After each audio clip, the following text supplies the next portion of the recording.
చెప్పి ఇప్పటికే ఆరోపిస్తున్న పరిస్థితి. ఎందుకంటే పట్టాలు ఇష్టం లేకుండా మా చేతికి ఇవ్వడం, మమ్మల్ని బలవంతంగా ఇల్లు కట్టించుకునే ప్రయత్నం చేయడం, మేము పూర్తిగా వ్యతిరేకిస్తున్నామని చెప్పి స్థానికులు ఇక్కడ ఉన్న 130 మంది కూడా ఎక్కడెక్కడో అంటే సుమారు ఇంటికి గ్యాప్ సుమారు అంటే కట్టుకున్న ఇళ్లలో సుమారు ఒక 5-6 ఇళ్ళు దాటిన తర్వాత ఇల్లు ఉండడం, ఈ ఇందులో ఇక్కడ ఏమైనా దొంగతనం జరిగినా లేకపోతే ఏమైనా అవంచనీకరణ జరిగినా మమ్మల్ని చూసే నాదుడు కూడా లేడనేసి అని చెప్పి ఇక్కడ స్థానికులు ఆరోపించడం.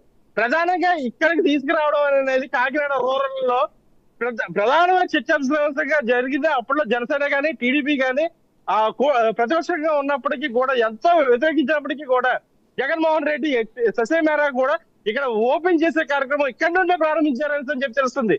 కానీ గతంలో కురసాల కన్నబాబు కూడా ఎన్నో అర్జీలు పెట్టుకున్నారు స్థానికులు. సార్ మాకు ఇక్కడ ఇల్లులు వద్దు, ఇక్కడ మేము కట్టుకుంటే సునామీ వచ్చినా లేకపోతే తుఫాన్ వచ్చినా ఫస్ట్ తాకేది మాకే నష్టం కలిగేది.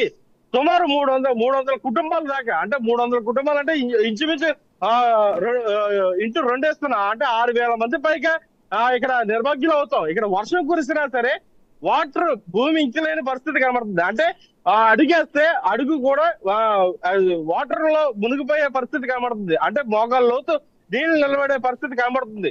అలాంటి పరిస్థితుల్లో ఇక్కడ ఇల్లు కట్టుకోవడం అనేది శ్రేయస్కరం కాదని చెప్పి స్థానికులు ఆరోపిస్తున్న పరిస్థితుల్లో కురసాల కన్నబాబు కూడా ఇక్కడ దీని గురించి ఆలోచించలేని పరిస్థితి, అలాగే జగన్మోహన్ రెడ్డికి కూడా తెలియజేయలేని పరిస్థితి కనబడుతుంది. అంటే పూర్తి స్థాయిలో వైసీపీకి చేసిన అన్యాయాల్లో నవరత్నాల్లో భాగంగా పేదలకు చేకూర్చే భాగంగా జగన్మోహనపురం అనేది పూర్తి స్థాయిలో విఫలమైందని చెప్పి తెలుస్తుంది. కిషోర్, ఇక్కడ గతంలో కాకినాడ రూరల్ ఎమ్మెల్యే కురసాల కన్నబాబు ఉండేవారు కాబట్టి ఆయన జగన్కి అత్యంత సన్నిహితుడు కాబట్టి ఆయనకు మంత్రిగా అవకాశం ఇచ్చారనే ఒక కటసి కూడా ఉంది కాబట్టి ఆయన ఆ భక్తిభావం చూపించి ఉండవచ్చు. ఇప్పుడు ఆయన ఓడిపోయారు, అక్కడ పంత నానాజీ గెలిచారు జనసేన పార్టీ నుంచి. సో ఆ పేరును కంటిన్యూ చేస్తారా? టెక్నికల్గా రికార్డ్స్లో అదే ఉందా, అదే పేరుందా? ఎందుకు అంటే ఖచ్చితంగా మనం చూసాం అక్కడ పంత నానాజీ గెలిచిన వెంటనే 2-3 రోజులకే ఆ ప్రాంతంలో ఆర్చి ఎక్కి జన సైనికులు కొంతమంది జనసేన జెండా ఎగరేశారు. వైఎస్ జగన్మోహనపురం అని రాసున్న లెటర్స్ని కూడా తొలగించేసిన పరిస్థితి.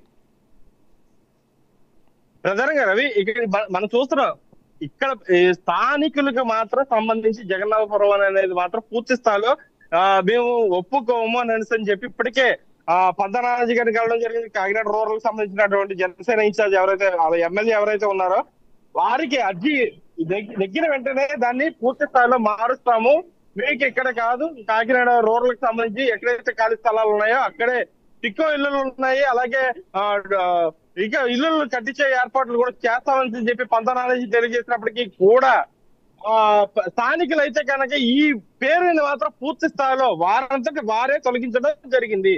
కానీ ఎంఆర్ఓ గారికి కూడా పూర్తి స్థాయిలో అర్జీలు పెట్టి, అంటే చంద్రబాబు నాయుడు తెలియజేసిన ప్రకారం అర్జీలని గ్రీవెన్స్ కి సంబంధించి గతంలో స్పందన అనే కార్యక్రమాన్ని పూర్తి స్థాయిలో మార్చి సోమవారం రోజు ఏర్పాటు చేసిన దాంట్లో మొట్టమొదటి స్పందనలో భాగంగా కాకినాడ రూరల్ లో ఎంఆర్ఓకి పూర్తి స్థాయిలో జగన్నాథపురం అనేది దాన్ని పూర్తి స్థాయిలో మార్చాలని అనేసి చెప్పి పేరును మార్చాలని అర్జీ పెట్టిన పరిస్థితి కనబడుతుంది. అంటే ఇక్కడ ఉన్న స్థానికులు జగన్నాథపురంలో నివసించే స్థానికులు ఇక్కడ పూర్తి స్థాయిలో ఆ అర్జీ సమకూర్చే పరిస్థితి కనబడుతుంది. అలాగే కాకినాడ రూరల్ ఎమ్మెల్యే సంతానాలజీ కూడా ఈ అర్జీలు సమర్పించినట్టు తెలుస్తుంది.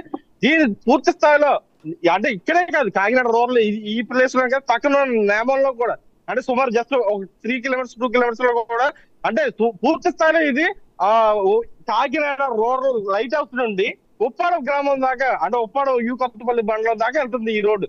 ఈ రోడ్డు వెంబట కూడా సుమారు 3 కిలోమీటర్ల మేరకు ఈ పేద ప్రజల్ని ఇక్కడ ఉంచే పరిస్థితి కనబడ్డది. కానీ వారు ఎట్టి పరిస్థితుల్లో కూడా నాకు ఇక్కడ పూర్తి స్థాయిలో అభ్యంతరకరంగా ఉంది, మేము ఉండడానికి కూడా ఉండలేని పరిస్థితి ఉంది, మాకు కరెంట్ వస్తుంది కల్పించినప్పటికీ కూడా ఇక్కడ ఉండలేని పరిస్థితి కనబడుతుందని చెప్పి తెలుస్తుంది Ravi. Right, thank you Kishore. అది పరిస్థితి ఏ రకంగా అంటే పేదలకు ఇళ్ల పట్టాలు ఇస్తున్నాం అని చెప్పారు, కానీ ఎటువంటి ప్రాంతంలో ఇచ్చారు, అది నివాసయోగ్యమైన ప్రదేశమా కాదా అనేది క్లియర్గా మా ప్రతినిధి కిషోర్ ఎక్స్ప్లెయిన్ చేశారు.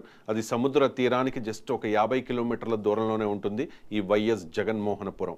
ఓకే, వైఎస్ జగన్మోహనపురం అంటే పేదలకు పట్టాలు ఇవ్వాలి, పేదలకు ఇల్లు ఇవ్వాలి, ప్రతి పేదవాడికి ఇల్లు ఉండాలి.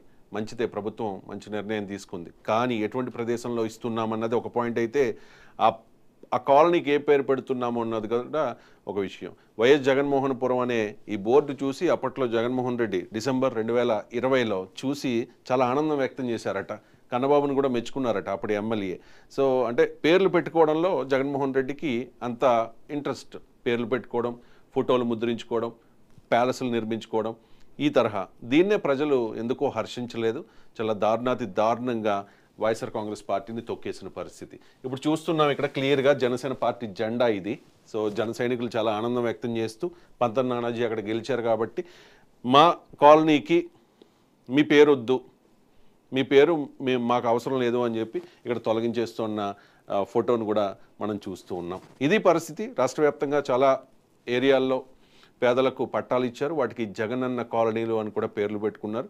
సో ఆ జగనన్న కాలనీ, ఆ జగనన్న పేరును, ఆ కాలనీలకు జగనన్న పేరును కూడా తీసేయాలి అని చెప్పి చాలామంది ప్రజలు డిమాండ్ చేస్తున్న పరిస్థితి కనిపిస్తోంది. ఇది స్పెషల్ డ్రైవ్. మరో అంశంతో మళ్ళీ కలుద్దాం. చూస్తూనే ఉండండి.